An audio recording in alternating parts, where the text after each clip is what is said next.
It's doubled up as the cinema, the 1920 cinema in Yorkshire, where they filmed a lot of that film. They filmed it here. So all the Downton crew were here a year or two ago filming Downton Abbey 2.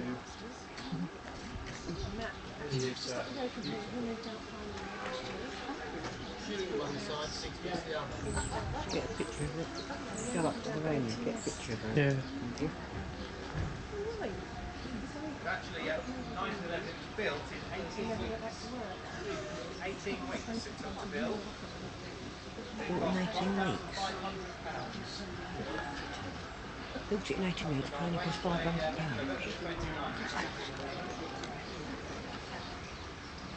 First film that they showed was the Battle of Trafalgar in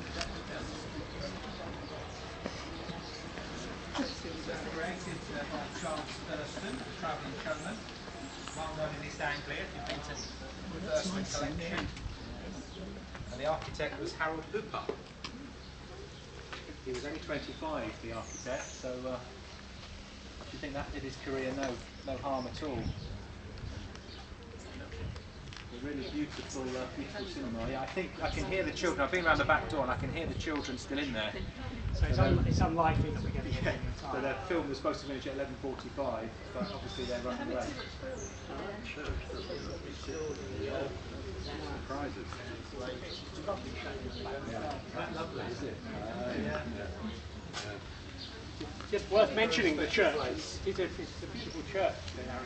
Where St Nicholas Well, that's a gain in this too. Shall we walk out past the Federal Plane? Let's do that way. And then if we can always pop back in if they let us in. Just a little walk, just a few more steps to a very, very rare crane. Tread wheel crane.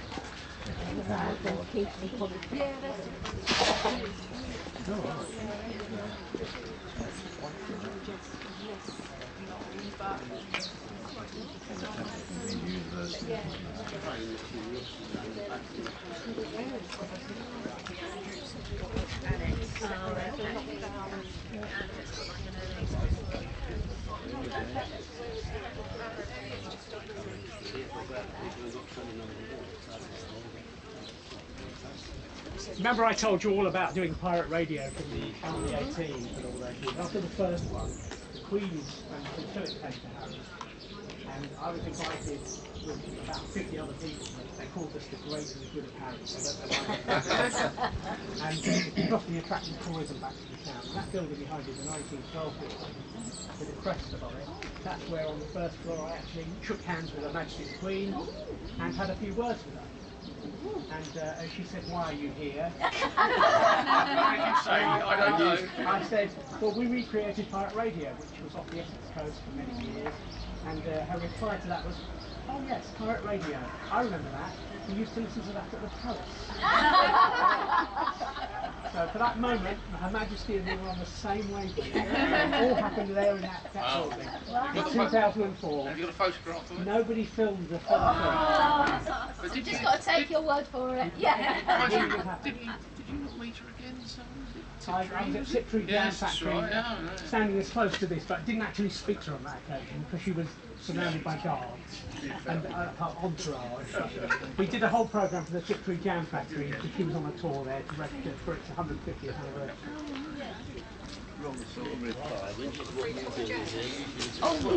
Yeah.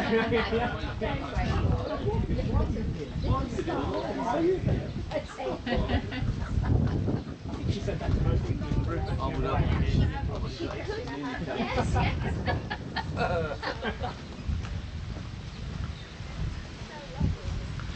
So this is a church. Yeah. I love the shape of the back of this church. I mean, you'd think this was more like the front, but it's so beautiful at the back. That's it. Beautiful curve. It's almost like a cathedral, I think.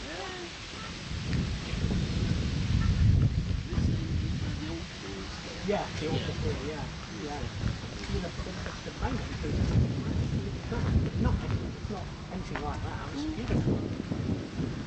Very impressive.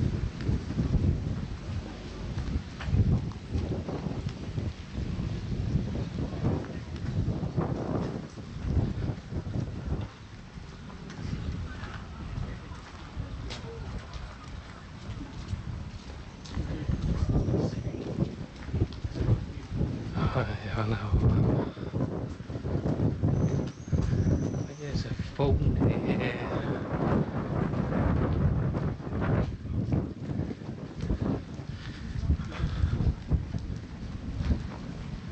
There's a fault near here, isn't there? Like a There is a fort, yeah, yeah, a without castle forts, thing. Yeah, it goes back to Napoleonic times, that fort. And it's been used to defend the country right up to the Second World War. I think it's behind them houses, isn't it? Fabulous. Just wait a minute.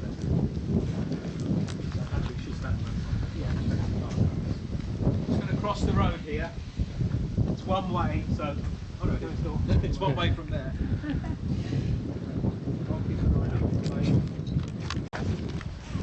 No, it's going a bit easy.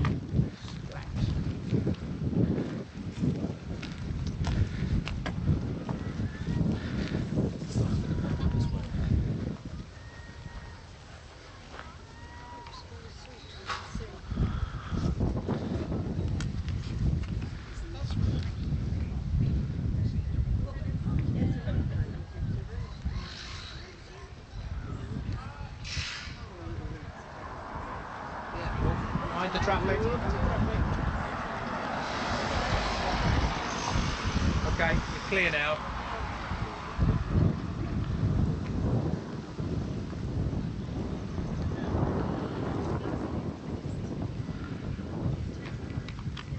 For a moment, because this tread wheel crane, as it's called, actually dates back to 1667. That old is the only example of a double-wheel tread wheel crane in the UK that's left. I mentioned Samuel Pepys earlier. Well, at the time when he was here and the naval dockyard was expanding, they needed more of this kind of kit.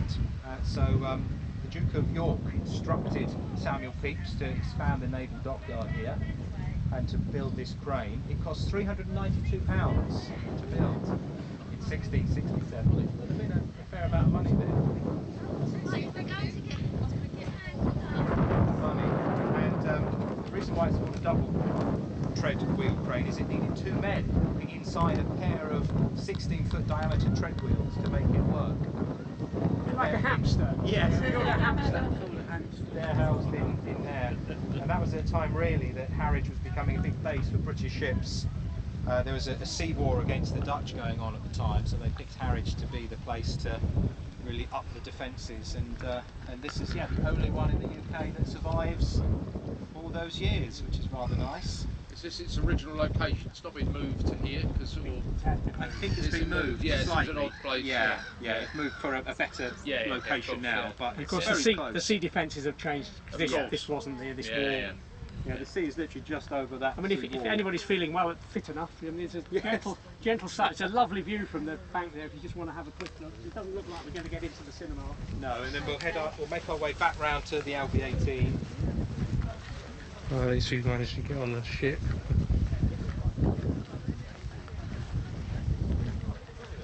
easiest way back is on the forward. A bit of a shorter route up.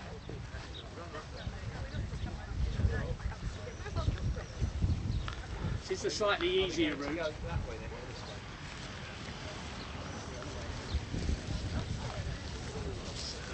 Just an apple there.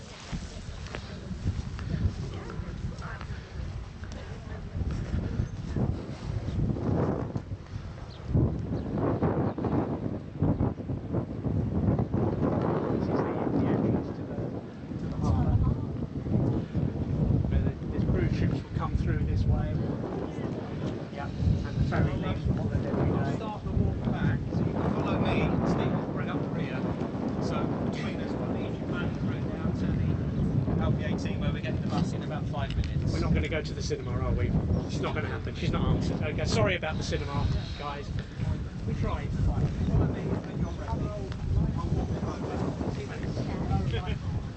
These were used for navigation years ago, and they used to line up.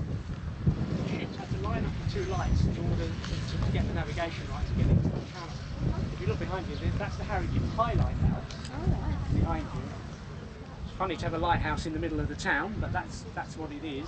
and the low lighthouse. So when the two beams lined up, the ships knew that they were on course in order to get into the channel to get into the docks. Again, both preserved buildings. And when we go through Dovercourt later, you'll see more of these along there because you can find its way into Harwich Harbour. Again, preserved and lots of buildings. I don't say because it's not right, but it's something that makes sense. Yeah, I know.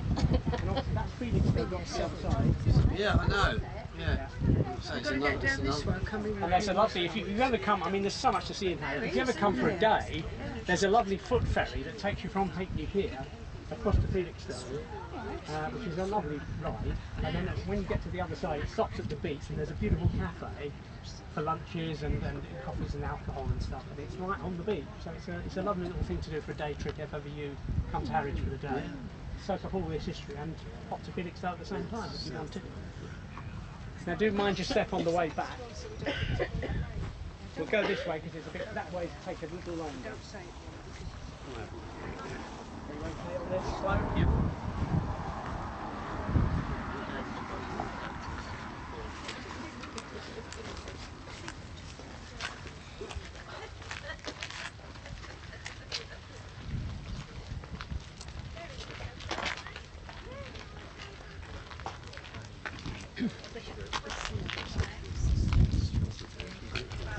This tower here is the tower that controls the shipping movements in and out of the harbour. Both sides, both Felixstowe and Harwich. Well, like any